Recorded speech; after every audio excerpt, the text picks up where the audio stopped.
Pastor Diane from Norfolk Wesleyan Church. And I'm Pastor Peggy from Slave Lake Wesleyan Church. And welcome to Find Out Friday. Oh, wait. It's our final Find Out Friday. I was going to ask you, are you sad? Yeah, I am. This has been very therapeutic for me. It has. And do you know why that is? Because I need therapy. No. I mean, we started this because of the pandemic, right? That's the reason. How many weeks ago? 12 weeks ago.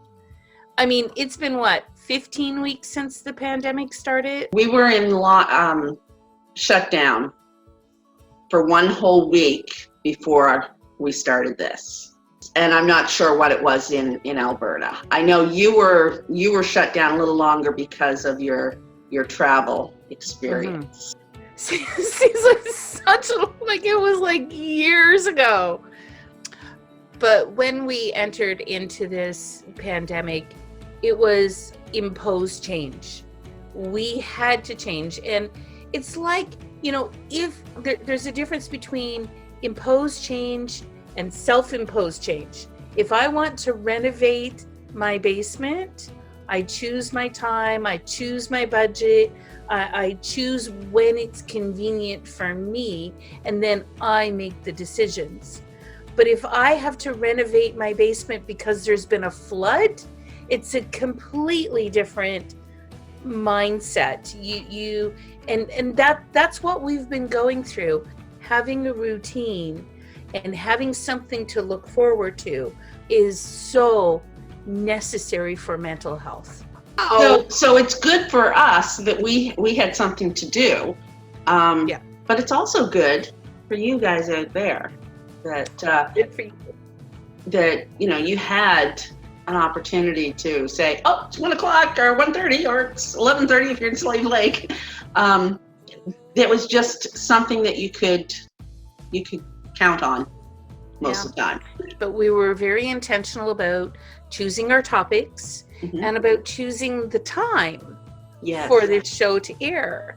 I did want there to be a spiritual element to this, even though the content was more lighthearted. That was my original thinking, although we did get into some good stuff that was deep. But I wanted a spiritual element, and as I was thinking about this and praying about it, I was reminded that in the good times and in the bad times, we have to remember the greatest commandments. And in Mark 12:30, Jesus responds to Pharisees who asked him that very question, what is the greatest commandment? And he said, love the Lord your God with all your heart, soul, mind, and strength. And so we took that, Mark 12:30, and said, we've got to do this at 12:30. But which 12:30? Oh my goodness. Because I'm in New York, which is on Eastern time, and Pastor Peggy is in Alberta, which is on Mountain time. Well, let's split the difference. It's Central time. And how perfect, because we do need to keep God central in these times, whether the times are good or bad. And one of the other things, our motto here at our church is to reach out and bring hope.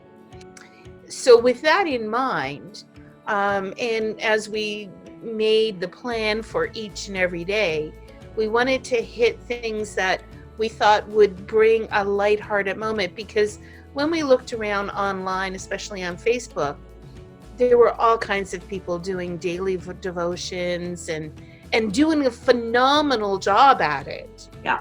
That we just felt that to come and to sort of do that would be just sort of repetitive. And when all this started, I knew that there were going to be great people out there doing fantastic Bible studies and stuff like that. And I also knew that because we were isolating ourselves, the greatest need was going to be connection. And I wanted this to be a connection point where people could join in and just have a lighthearted moment.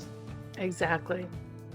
And I don't know about you, but I've had a lot of fun doing this, and I hope that you out there have had a lot of fun watching us mess up sometimes.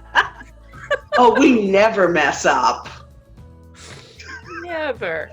We've had so much fun doing this, and I've made chocolate cake. I never make a chocolate cake. Why would I? Brownies either. Never make brownies. Every time I make brownies, I taste them and go, "These are awful. I can never make brownies." Well, it's interesting. We have actually on this show, these 48 episodes. This is number 48 today. We have made 10 different things. Really? We have. You are a detail-oriented person. You would know that. A Tadpole Thursday, when Lori joined us and made chocolate chip cookies. Cookies. Yay! And then I think it was the next day we made pigs in the blanket. We did with Gert. And then the next 2 weeks we made chocolate cake, and then the week after we put boiled frosting on it. That was good. But we had fun. We talked about Star Trek, and then we talked about Star Wars. We talked about Weird Al. Weird Al. Yep. What else did we talk about that were fun things? Oh, we talked about technology. We did. Sort of the history of technology. We talked about cephalopods. Yep. Octopuses. Octopi. Anyway, octopods. You had that problem during that session. I did. We also talked about different things from a church perspective. And, this was interesting because we didn't necessarily start it with the idea to talk about religion and whatnot, but it came up and there were, I'm thinking 4 or 5 different occasions. We talked to Dr. Joanne Lyon about the history of the church. I mean, so many people don't realize, especially out here in the West, that the Wesleyan Church has been around for decades and centuries. We also talked to Dr. Elliott about church growth. Yep. And World Hope with Tanya Nace. Mm-hmm. On a world stage, because Tanya deals with World Hope, but also we talked to Robin and Yoko White. Yeah. Who are missionaries waiting to go back to Japan. So. Been in Japan, waiting to go back to Japan. Okay. And then my favorite day. What was my favorite day, Peggy? Tadpole Thursday. Yep. Do you know that we read and shared 9 different books? Wow. Yes. Yeah. Had fun with that, but we also did some crafts. And before we got on Zoom today, I decided I'm going to go around and see if I can gather up all the crafts that we did. And do you have them? Well, of course. The first one we did was the paper dolls, but we also made for Mother's Day a heart wreath. And if you watch that episode, you might recall that the heart wreath was red, but it was hanging in the window, and red fades really quick. So, and then we made there we go, sun catcher, and I have to fix it because one of them fell off. And last week, Peggy showed us how to make a friendship bracelet. And guess what? I'm working on my second one. I think that was probably, no, I can't even say it was my favorite, but I really liked it because it was one of those things that you could sit and just relax. And it was a soothing thing. We also did some painting. Which we did. Which we did, yeah, we did this. And actually, my ladies group leader had said that would be fun to do with our ladies groups. So we did the regular paint on canvas thing. But then another week, we made our own paint. You remember the puffy paint? I still love this. So cool. That was so cool. It was. And I remember saying to myself, I'm going to do some more of this stuff.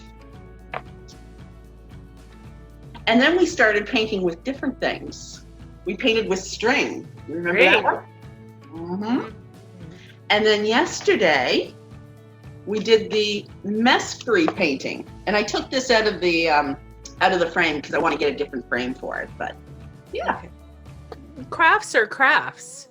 And, you know, sometimes the simpler ones, like when you watch Bob Ross painting, a child could pick it up and start in on it.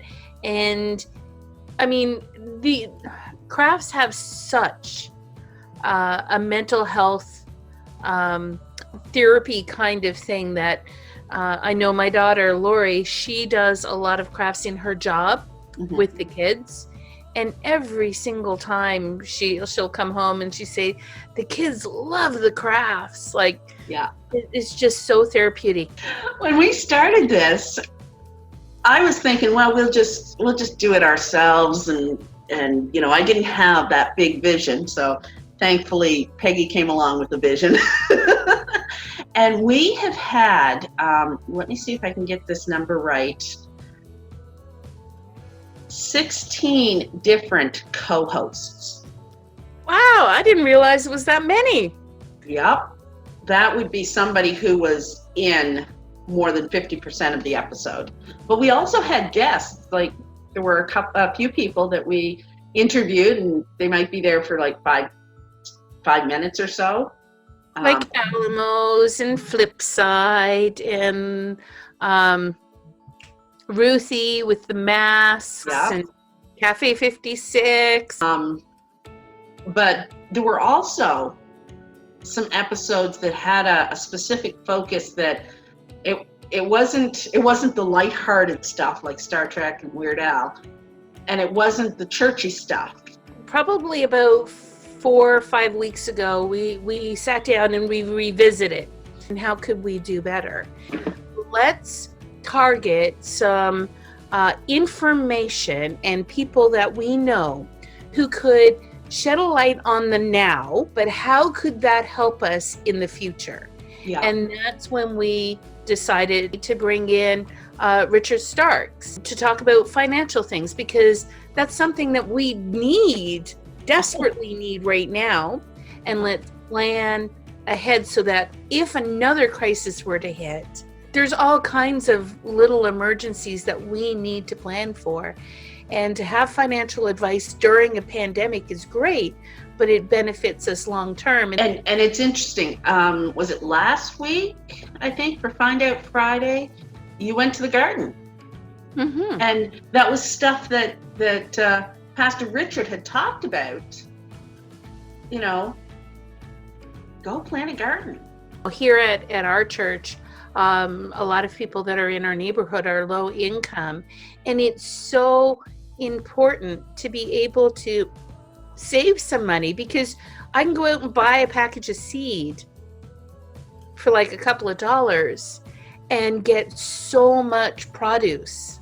And kudos to Slave Lake. What an amazing spot they have there with their community garden. That was just phenomenal. And a lot of investment has been put into that from the looks of it.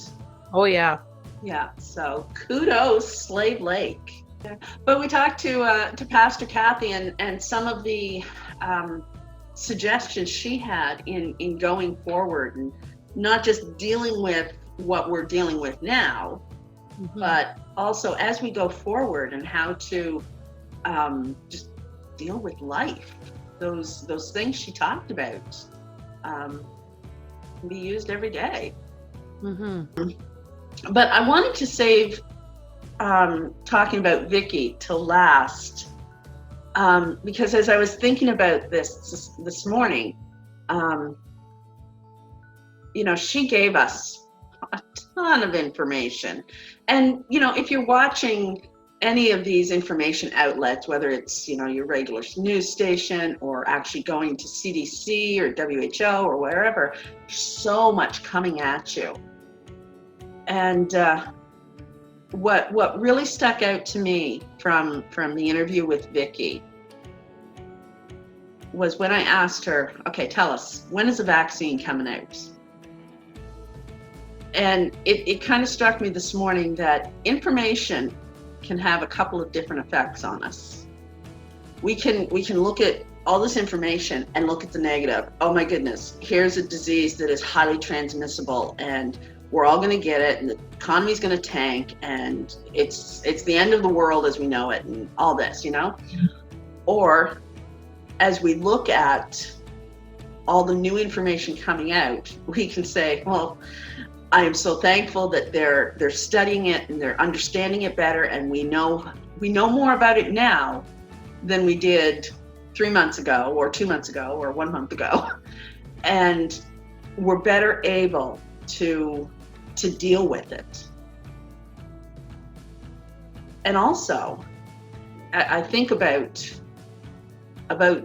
this whole shutdown and isolation and everything. And the thing that has kept coming up in my mind is things that we should have been doing all along that sort of got pushed by the wayside, that because of this pandemic has come forefront, like right out there, right in front of you. And I just hope that we don't say, okay, well, that's over. I can just do the quick wash of the hands now. No, it's still important because coronavirus is not the only virus and germ out there. Mm-hmm. Likewise, pandemic's over. Well, I can go out and shop to my heart's content now. No, because you still have bills. Things that we've been doing during this lockdown, it's an opportunity to set good habits and not to just say, okay, that's over with, I can get back to life as normal, because it's not going to go back to normal that it was before. And I heard this great term a couple of weeks ago. Most people are talking about the new normal, but the term I heard was the next normal. And if you think about that for a few moments, you realize that we always live for the next normal. We're always living in a new normal. Like if you're growing and you're changing, then there's something new that's going to happen. And I think one of the biggest things that we have to keep in mind here as we go forward is there have been so many lessons that we have learned as a people, as a society. We have learned so much things, especially with the pandemic and what's going on right now all over the world in the midst of the pandemic, which is the protesters and the demonstrators. If we forget what we have learned during this time and go back to the way it was, then we have done a big disservice to us as a human race. Yeah. We need to be learning forward. We need to be failing forward. This is a great time. I've seen a lot of different things come up, and it's a great time that sometimes we don't know what we're saying or what we're buying or what we're doing is an insult to somebody else until we learn the history of it. And we need to learn from this time. We need to examine our hearts. We need to let a light shine in those corners and pluck out any of that dust or any of that debris that's in there and become a better for this. And if we don't, then shame on us as a society. We've talked about a lot today, haven't we? Well, we have been on for 12 seasons and 48 episodes. That's true. Yeah. Lots to talk about. We are so grateful to, one, have had the privilege to do this. Yes. But if we have, somehow reached out and brought hope to you, during this, we would love to just hear that. And this being our final episode, I'm kind of reminded of the Brady Bunch. Oh. First of all, because we're in little boxes on my screen. Oh, yes. But also, you know, the Brady Bunch was, the series was canceled, and then they came back and did so many specials. You didn't know it was over. We might be back. Unscheduled appearances of Lock Down Lunacy. If you have any ideas of things that you would like to see in our special shows, let us know. Email us, lockdownlunacy@gmail.com. Put something in the comments. Send us a message. Well, it has been a lot of fun. And so long to all of you out there who have been tuning in and watching. We have really, really appreciated you and your support and your encouragement over the last 12 seasons. So from Slave Lake, Alberta, I am Pastor Peggy Yetman. And from Norfolk, New York, I'm Pastor Diane Hutchinson. We'll see you next week for Wow VBS. Wow. Be safe. Be healthy. And be the church. Bye, everyone. Bye. See you next time.